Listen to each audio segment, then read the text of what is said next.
A pair of workman's coveralls, a victim who said she could identify one of her attackers, and DNA.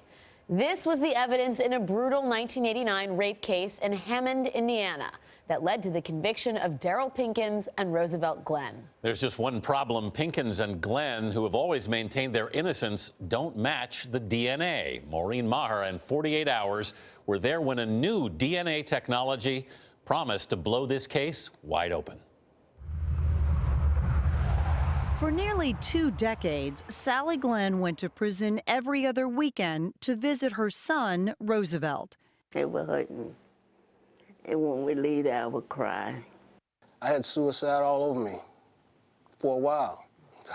In 1993, Roosevelt Glenn was convicted of participating in a brutal gang rape in Hammond, Indiana. You see me flinch. Yeah, it hurts.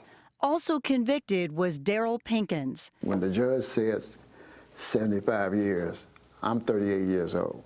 That's like a death sentence.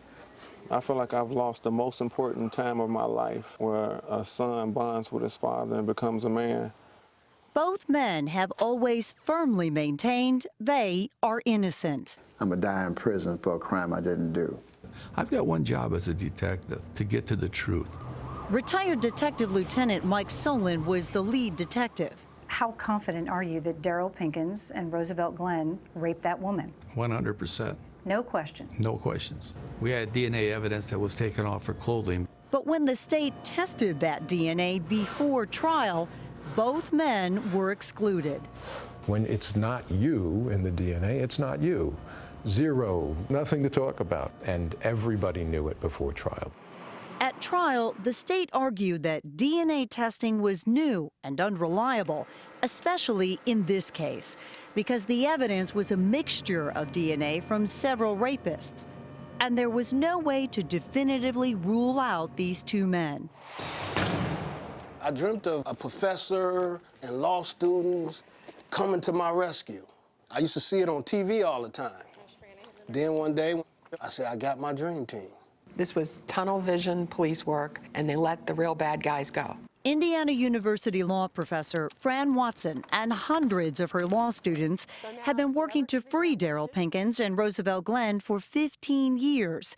But it's only now that a new DNA technology will break this case wide open. It's called True Allele. True Allele was being used by crime labs. For prosecution? Well, presumably for justice.